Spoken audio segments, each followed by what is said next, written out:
What is good, y'all? Trying to figure out some technical difficulties now. All right, bet. So we got the chat live. Sorry about that. We got the chat up. I don't know why it's not showing it on here for me, though.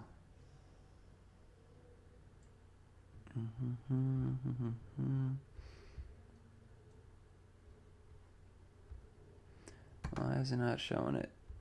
Doobie doobie dooba doobie doobie dooba.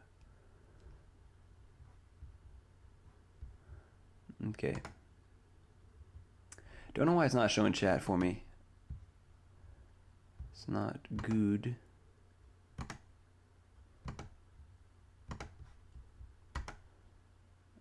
Let's refresh this. Let's see. Fiddle Papa with the live chat.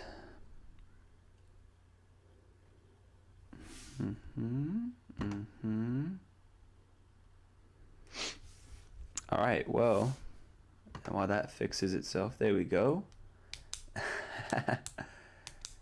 Need a better intro than what's good, y'all.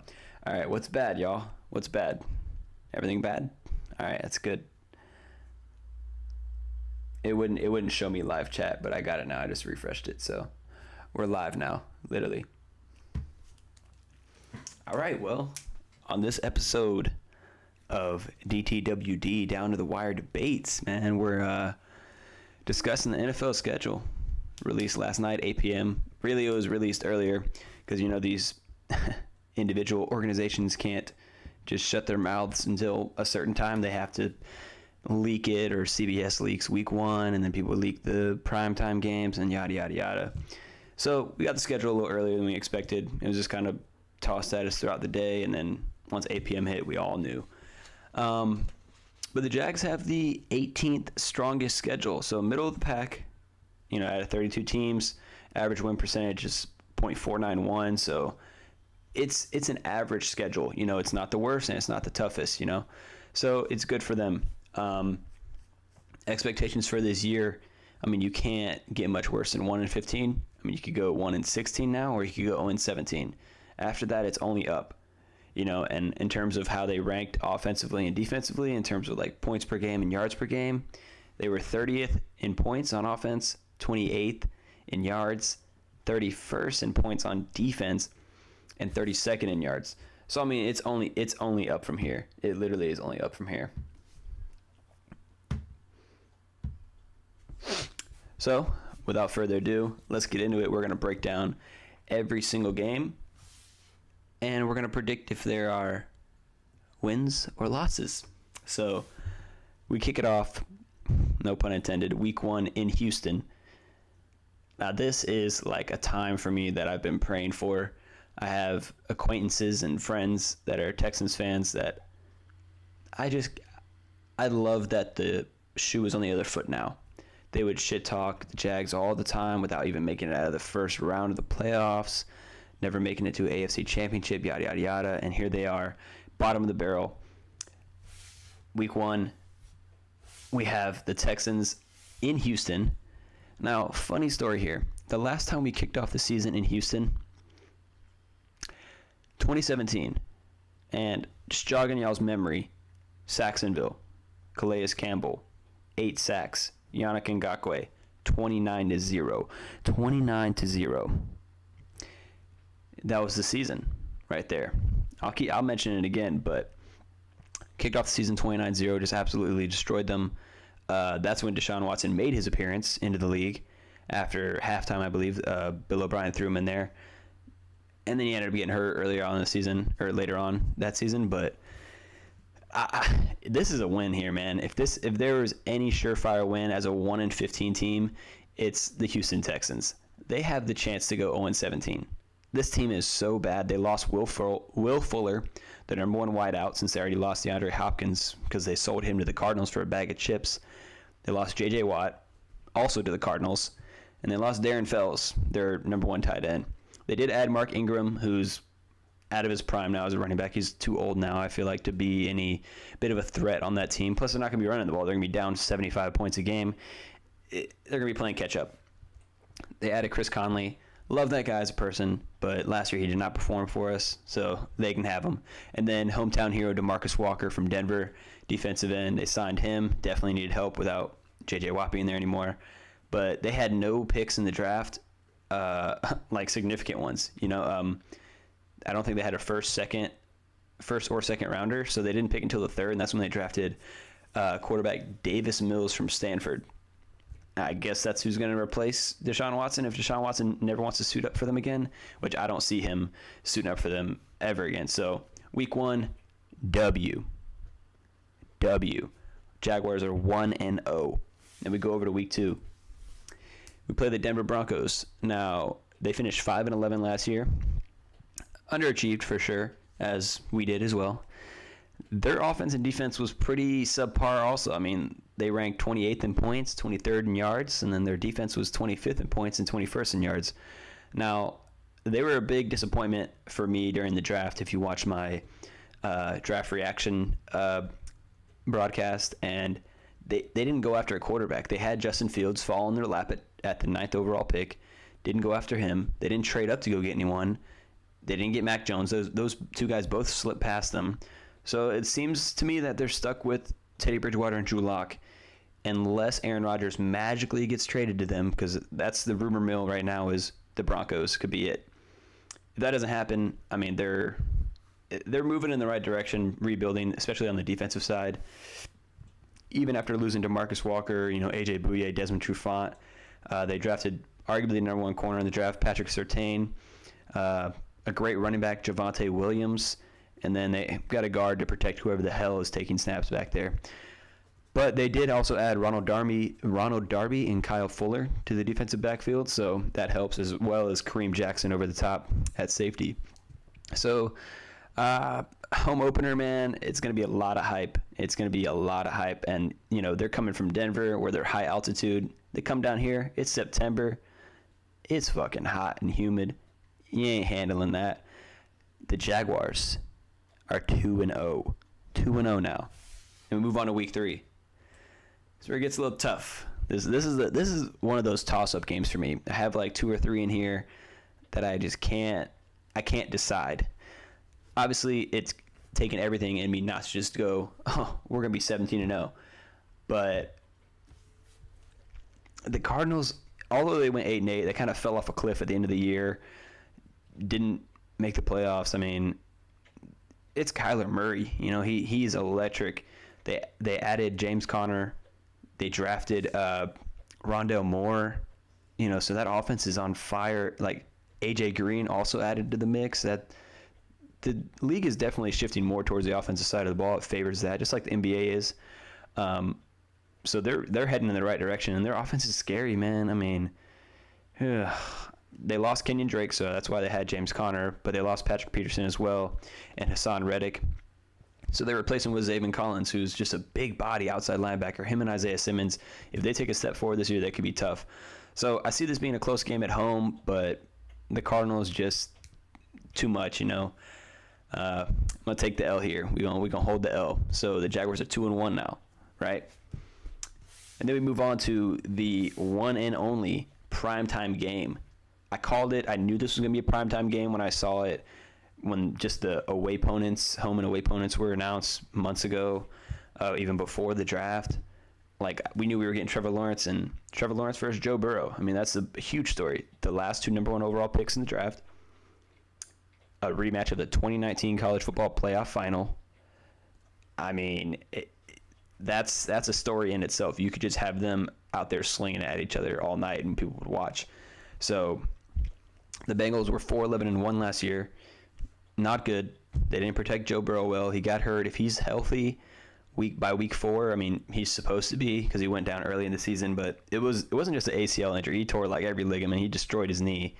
And that's why I was just super surprised in the draft when they went after Jamar Chase to get him some pass catching help. And they already have good receivers. They have Tyler Boyd and T. Higgins. I don't think that was their main priority. They needed to get a left tackle, which was available at their 5th overall pick. They could have got Penny Sewell from Oregon, the best tackle who's just a franchise guy, but, not me. Anyways, But they lost a lot. They lost A.J. Green, Carl Lawson on the defensive side, and William Jackson.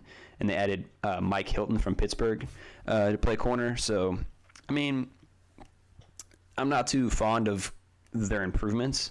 Joe Burrow is Joe Burrow. He's going to do what he does. But this game, Thursday Night Football, is going to be fun to watch. I wish it was here. Obviously, I knew it wasn't going to be, but it's going to be fun to watch.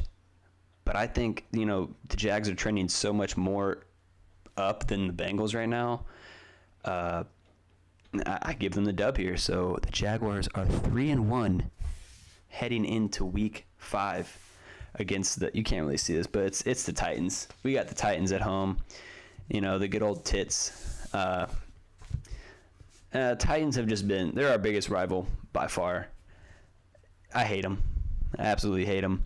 And last year we got swept by them, as we did with, every team really, except for the Colts. But, they lost a lot.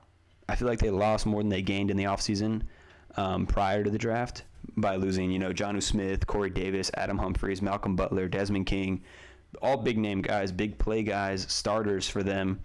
They did add my boy Chris Jones. Shout out Chris Jones, Sandalwood alumni. Love you, bro. Over from Minnesota, so he's over there. Along with Janoris Jenkins from New Orleans. They got Bud Dupree from Pittsburgh. That was a good signing. Josh Reynolds from the Rams. He might have to work into a bigger role this year for someone. And their draft was decent. Their draft was nothing crazy, but, Caleb Farley, who's probably the best man-to-man cover guy in the draft. That makes up for losing Malcolm Butler, who is, kind of fallen out. And then Dylan Radins from North Dakota State, who I was really a fan of heading into the draft. And then inside linebacker Monty Rice from Georgia. So, defensively is what they have to build up, because offensively they were like top 5 in the league and everything. But defensively they were 24th in points and 28th in yards. So they weren't stopping shit. You got Derrick Henry. You can run the ball all day. But, I see this. They were 11-5. I feel like they're not trending upwards. They lost their offensive coordinator recently, Arthur Smith. He's now the head coach for Atlanta. I take this as a dub, man. I feel like home field advantage will be huge for us this year. I hope, as we have 8 home games here in Jax. So the Jaguars, Week 5, are 4-1. 4-1. Couldn't believe I was saying that right now. That's crazy. But yeah, we're 4-1, man. Damn, we might just win every game. How did I do this? Yeah, we might just win every game. 2, 3, 4, 5, 6, 7.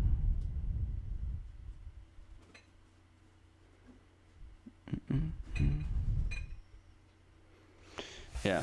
Anyways, after the Titans game, we go across the pond and we play the Dolphins. Now the Dolphins embarrassed us last year, Thursday Night Football here in Jax. Ryan Fitzpatrick was Ryan Fitzmagic, and we were Bethune-Cookman, and he just destroyed us. But it's London, going across the pond. We haven't done it in 2 years now, because last year they didn't have London games.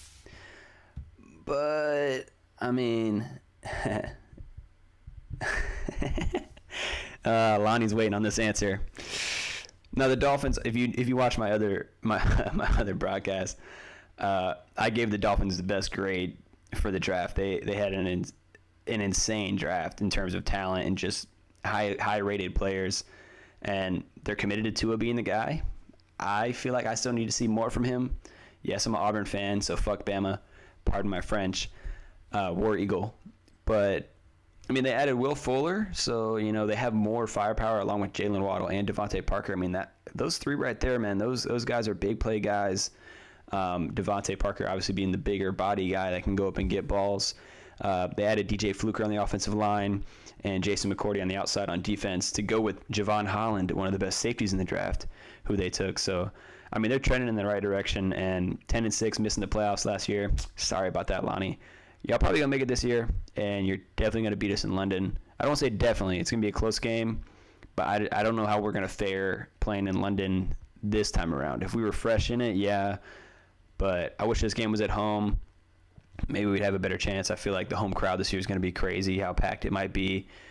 But But yeah, I take this as an L here to the Dolphins. So the Jaguars, what am I at now? Are we 4-2? I can't even count. What am I at, Chad? What week is this? I don't even know what week this freaking is. Am I stupid? I'm pretty stupid. I should put the weeks on my notes. Yeah, so we're 4-2 now. We're 4-2. So Lonnie, I ain't say it. I had to give you the dub.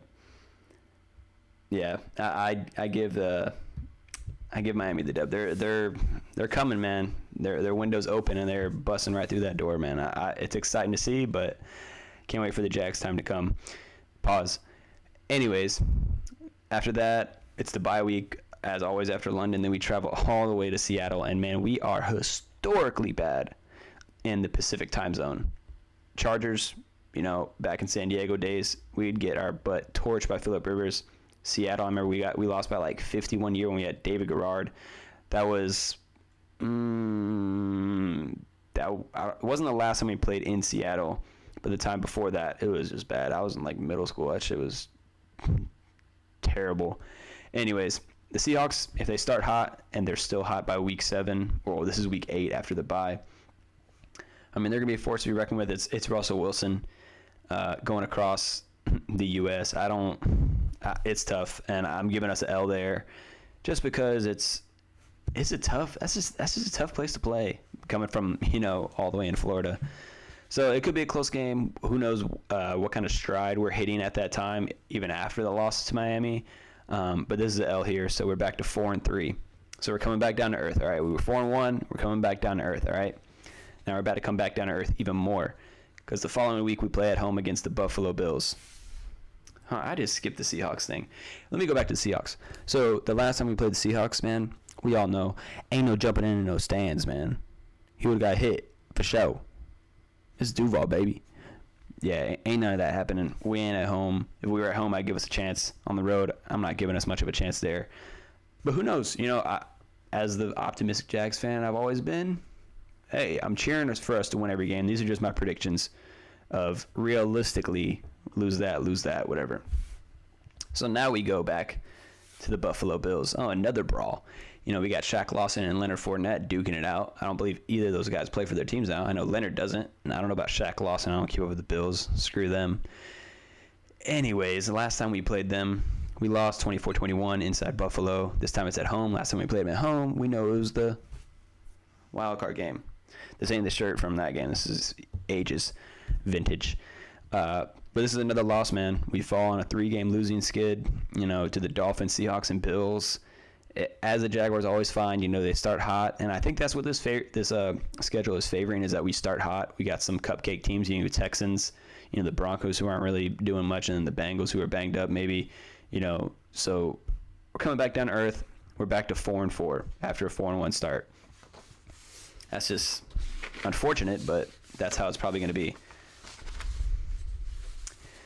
And then we go to Indy, and division games are tough, and I expect us to split with the Colts and the Titans this year, and then probably sweep the Texans, because the Texans are bad.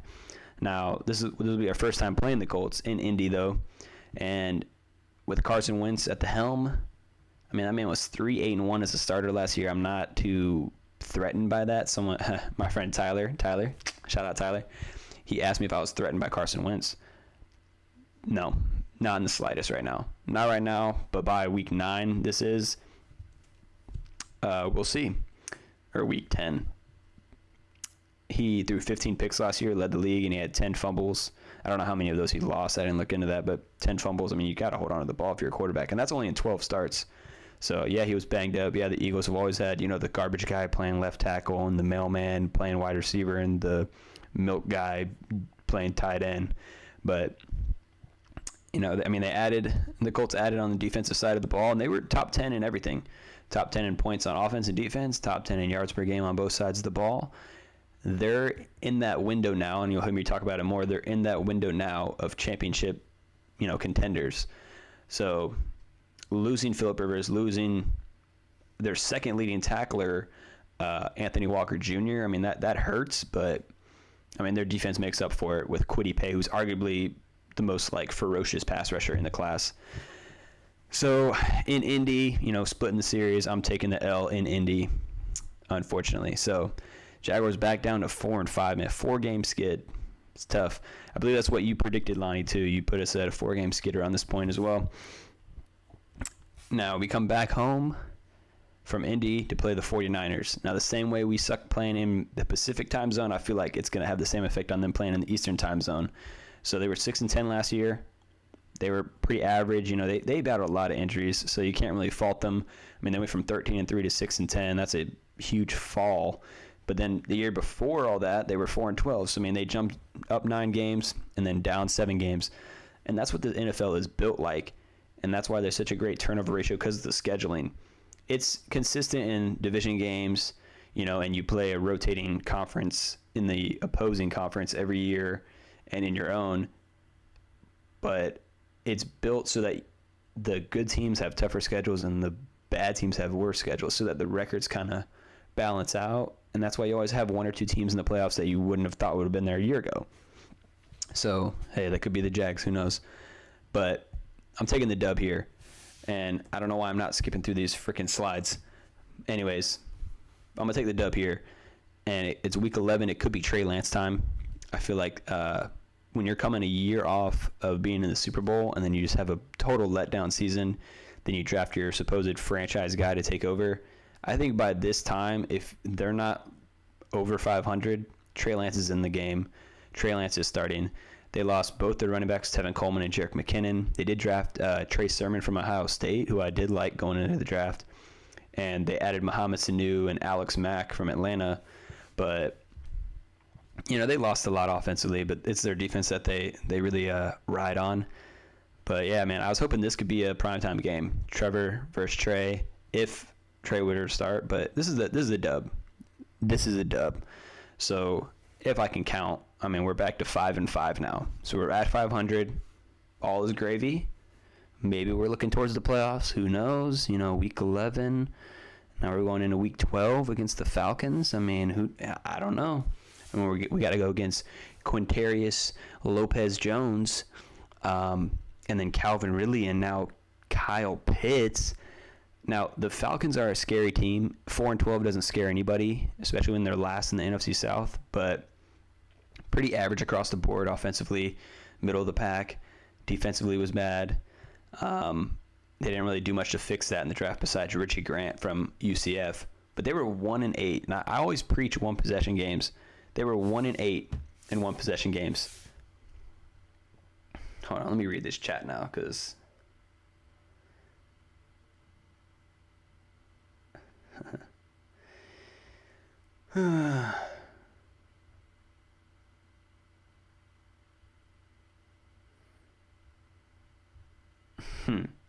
Yeah, Nate knows what I'm talking about. But yeah, definitely, I'm giving the Falcons the L. Jaguars taking the dub here. But as I was saying about one-possession games, and I'll touch on it with the Jags, we were 1-15, but we had 6 one-possession games that we lost last year. So, flip of a coin, we're 7-9. We don't get Trevor Lawrence, and we're just constantly rebuilding in the middle of the pack of the league, never making the playoffs, which is what it had been for a while. So this tanking year, which was pretty obvious, there was just questions all over the field of why would we do that then? Oh, we're trying to lose. Same thing with the Jets. I don't know why the Jets ended up winning at the end. Thank God they did. But the Falcons, they have the firepower. Like I said, the offense is the focal point of the league now. It's a passing league. Matt Ryan's still there. Kyle Pitts, Calvin Ridley, Julio Jones. That's scary. Hopefully our defense is playing well then, but I think we hang with them, especially at home. That's a dub for the Jags. We're back to 6-5 now. And then we go to play a little new rival. Jalen Ramsey. You ever heard of that guy? Yeah. Now, this is the first time we get to play him since his departure, since our trade for 2 first-round picks, which turned into Kayvon Chason and I'm having a brain fart, Travis Etienne. So I'm just going to put it out there. This is an L all the way. They have the best defense in the league. This is going to be a real test for Trevor. I would love to see Trevor just light up the Rams, just totally whip his hair in Jalen Ramsey's face, just, all over him. But probably not going to happen, especially going, again, all the way across Pacific time zone where we are just horrendous. I don't want to say I don't have faith in that game, but that's a tough, very tough game. And if they're at full strength and Matthew Stafford's not banged up like he usually is every 5 days, then they're scary. And they added Deshaun Jackson to their, wide receiver core with Cooper Kupp and Robert Woods. And also they drafted Tutu Atwell, who's one of the faster wide receivers in the draft from Louisville. So, we'll see. But they did lose Gerald Everett, their tight end. But that's regardless. They have everything. They pride themselves on their defense. They have arguably two of the best defensive players in the game, Aaron Donald and Jalen Ramsey.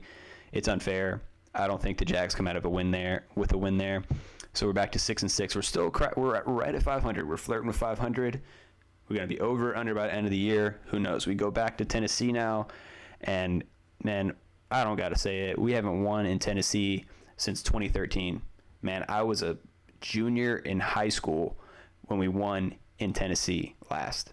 A junior in high school. I'm freaking about to turn 25 years old. Can we win in Tennessee once? I don't think it's going to be this year. That's an L. We're back to 6-6 now.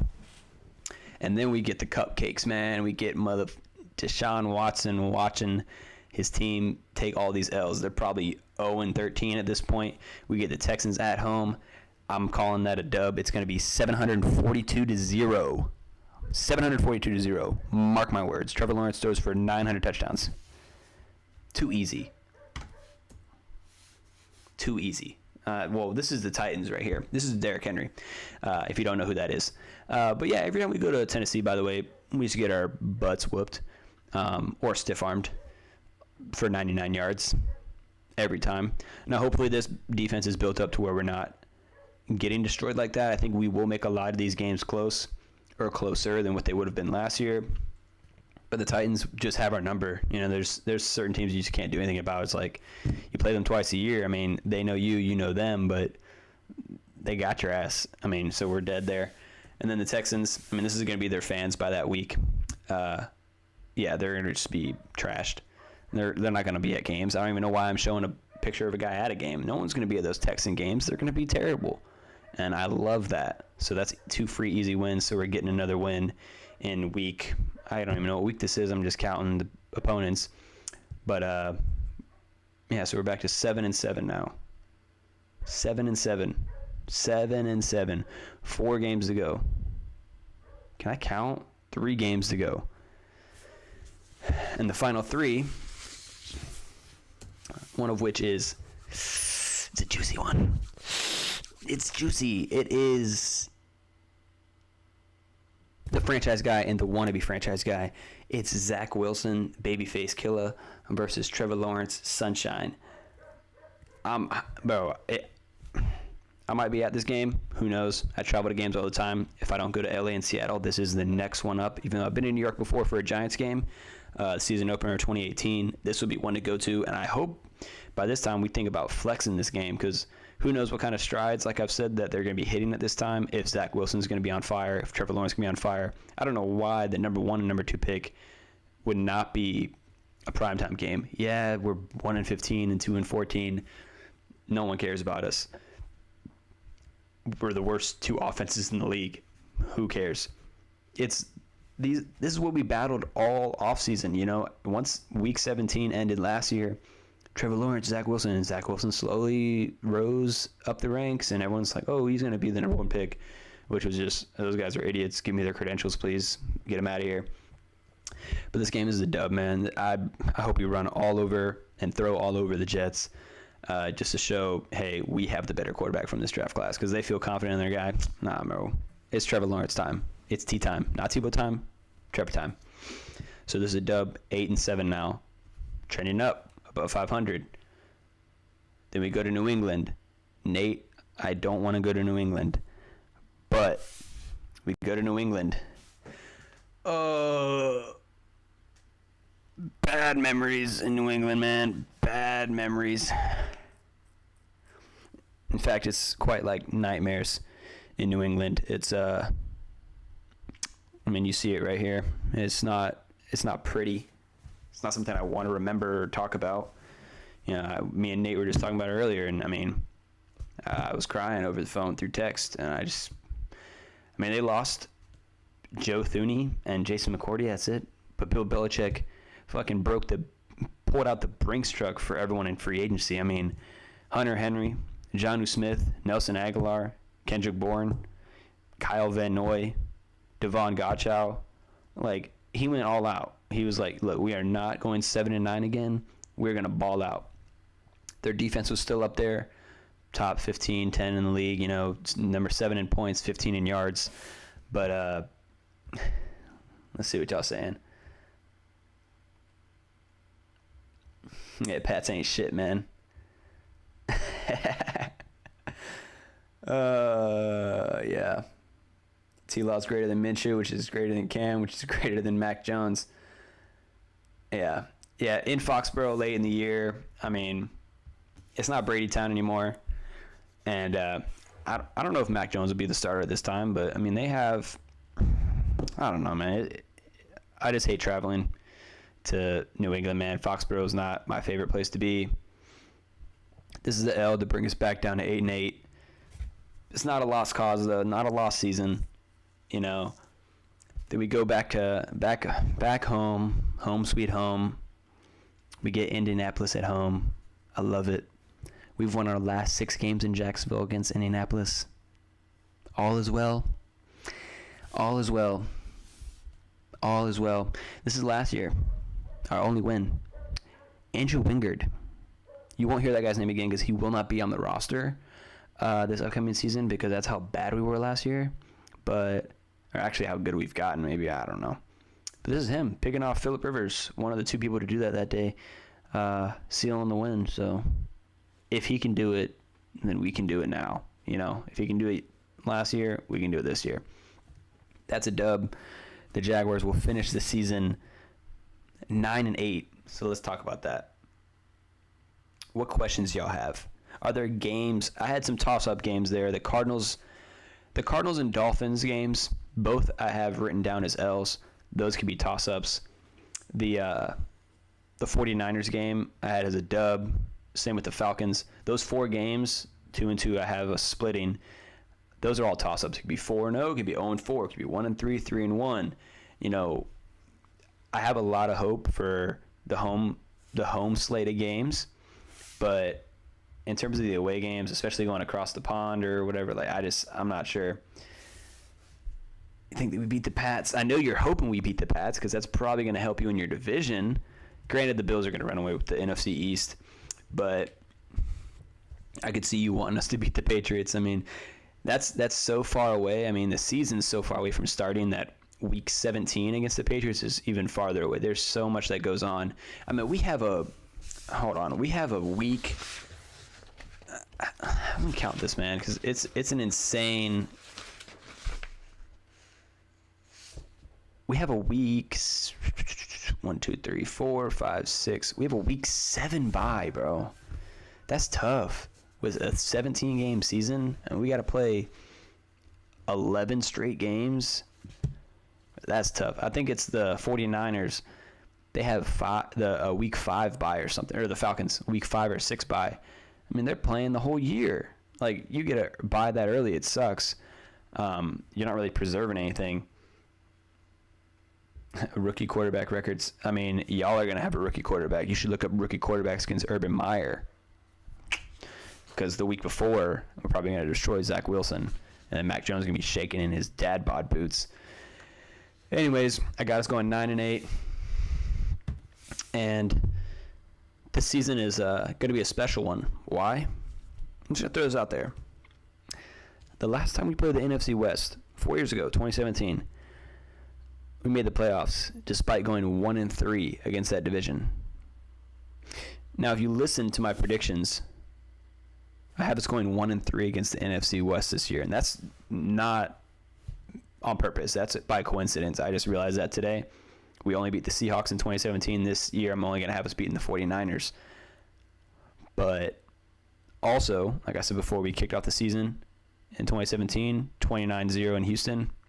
The stars are aligning right now, and 9-8 is as big of an improvement as anyone can ask for. 10-7, that'd be insane. I'd love that. That almost guarantees you a playoff spot. 11-6, holy crap! Like I'm jizzing in my pants. But I don't think any of that's gonna be possible. I mean, 10 wins is probably the ceiling.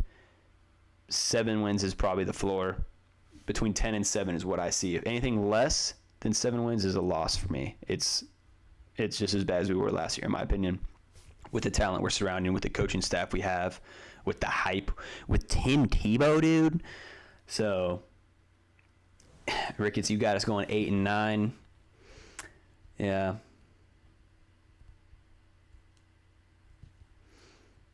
Mm-hmm.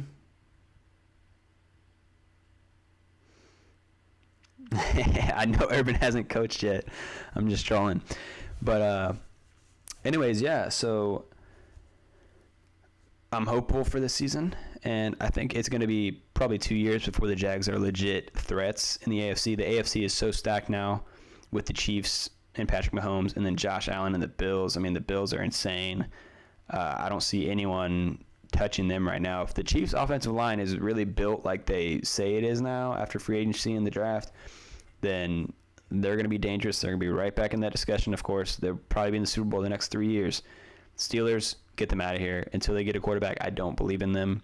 Lamar Jackson, I don't believe in you until you're a quarterback. Dolphins are rising. That division is rising. The Patriots, they could be on the rise again. God forbid, but it could happen. But that AFC West, the Chargers, the Raiders, the Broncos, and the Chiefs, if Aaron Rodgers goes to that division, man, that division is, you could build an all-pro team out of there. I mean, you'll have 3 of the best quarterbacks in the league when you count Justin Herbert. I mean, Aaron Rodgers could go to the Raiders. That was one of his 3. It was 49ers, Raiders, and Broncos. So the AFC is so stacked. At 9-8, do I think we go to the playoffs? I mean, it's hard for me to say. 9-8. I mean, the Dolphins were 10-6 last year and missed it, and those teams that did make the playoffs are only getting better, such as the Colts. And I'm not sleeping on Carson Wentz about taking, an easy dub at the end of the year, but he doesn't threaten me as much. If it was 2017, yeah, when he was having his MVP seasons, but not right now. Anyways, this division's for the taking, I feel like, in the next couple of years. The Titans, their window's closing. The NFL, it stands for not for long. Things don't last. I talked about the 49ers, 4-12 to 13-3, made the Super Bowl, lost, blew a 10-point lead, thanks Kyle Shanahan, and then they dropped off 6-10 because injuries, player durability, and then the turnover ratio just year to year, and the scheduling, like I said, it's built so that the underdog can rise. So the window is closing for the Titans, in my opinion. They lost a lot recently. The window is closed for the Texans. Thank God. They won't find a quarterback for a while, I hope. And the window's opening for the Jags. It's just now opening. We were in the bottom of the barrel. It's only up from here. The window's opening. The Colts, on the other hand, they're in it right now. They're in that mode. They're, I'd say, 50% to their potential. We're loading at like 2% milk. But 9 or 10 wins with hopes for a wild card playoff berth. If not, I'm not gonna be mad. Obviously, I'm gonna be at every freaking home game. I'm gonna be at a handful of away games like I usually am, and I'm gonna be cheering the shit out of my throat. Pause. I don't know what that means, but I'm hoping for the best, and I'm excited for the season as anyone else is. So, give me a few more questions in the chat real quick. I want to make this go a little longer. So, any questions you have before I sign out of here?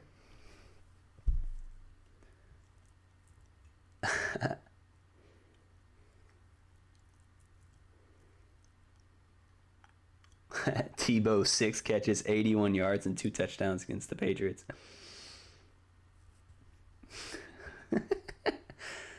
Yeah, bro. AFC is tough, Alden. AFC is tough, bro. It's crazy because it used to be the NFC for so long, at least how I remember it in the Pro Bowl days.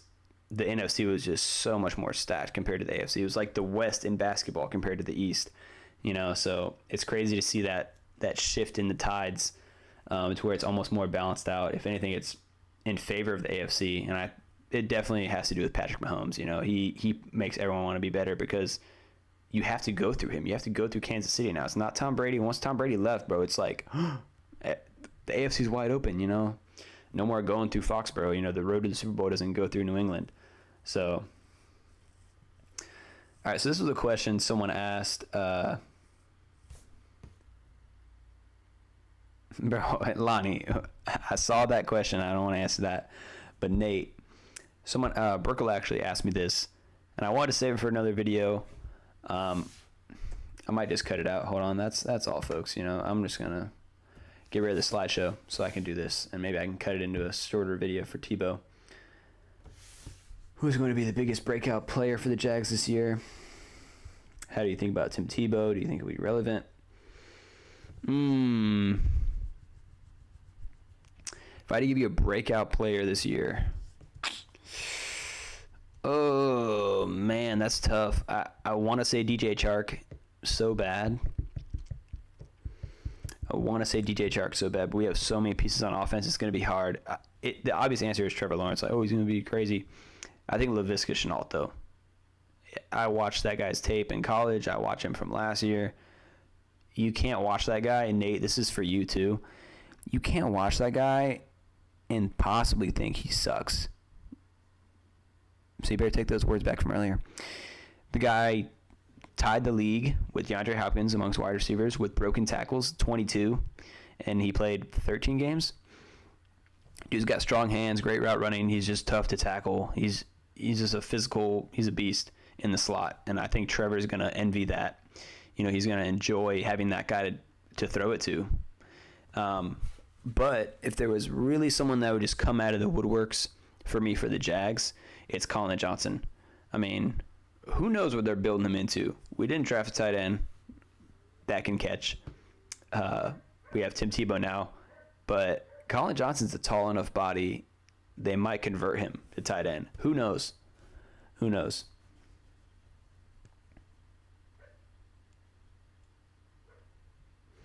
But yeah, biggest breakout player, I'm going to have to give it to Laviska Shenault on the offensive side of the ball. Defensive side of the ball, I'm praying it's Josh Allen or Caleb on Chason. You got to get the pass rush going. We were 31st in the league in sacks. We only had 18 all year. There's got to be something. Hopefully switching to 3-4 does something for us.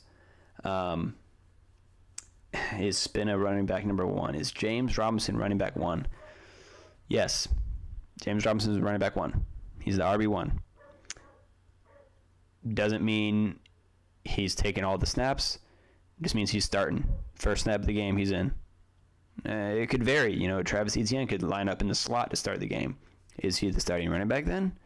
No, he just started the very first play. You know, he came out in a different look than week 2 or 3.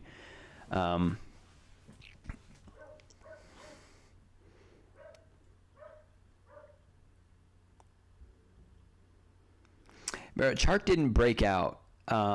He had a good year in 2019 with Minshew. I believe he had 10 touchdowns, 1,000-something yards. He was good. Don't get me wrong. I love Chark.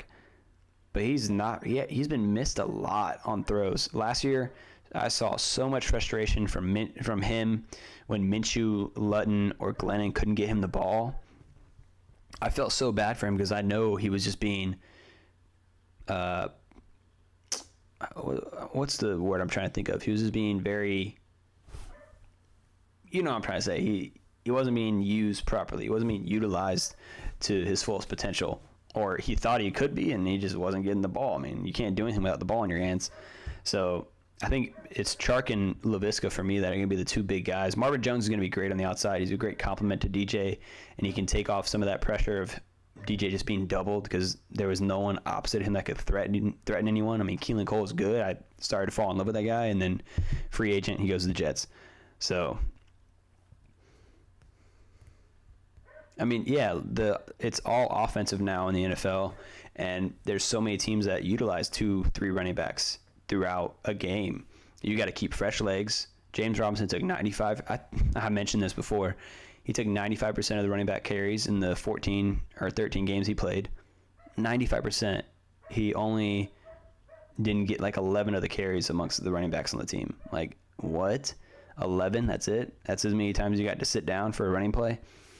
So you definitely have to utilize ETN. He's going to be more the slot guy, the home run hitter. I've talked about all this. If you want to see how I feel about every last one of the picks we had in the draft, the last video, the reaction video to all the players we drafted, I gave all the draft player grades. But yeah, so that's it, man. I mean, 9-8, hopeful for the playoffs. If anything, we're gonna make the wild card.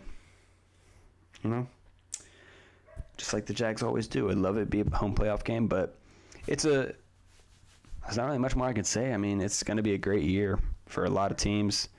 It's gonna be, like the NFL said, the biggest season ever, just because of the quantity of games. But it should be a fun one. So my next stream, trying to figure out when that'll be. I'll probably end up breaking down the entire schedule by next week, and I'll give you my way too early playoff predictions. My boy Tyler Fry, if you don't know who that is, look up Halftime Sports Collectibles on Instagram and Facebook.